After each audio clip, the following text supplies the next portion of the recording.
Ej, hvor er det ærgerligt, at jeg er på kontanthjælp. Jeg har ikke råd til varerne i supermarkederne. Ja, det er meget dyrt, men prøv Next mere Londone. Der kan du blive abonnent for kun 400 kroner om måneden. Som abonnent får du en madkasse 3 gange om ugen med dagligvarer.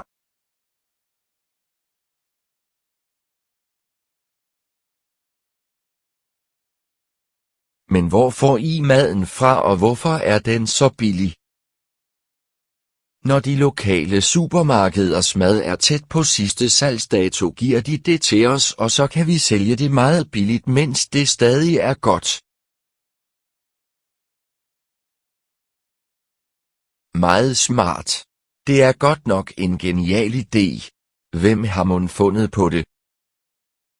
Det har firmaet Maga, der er sammensat af navnene på de 4 skabere af firmaet.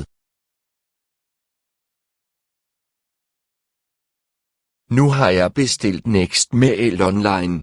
Endelig har jeg råd til mad, og det er ikke dårligere end det man får i supermarkederne. Det skal bare ikke gemmes så lang tid.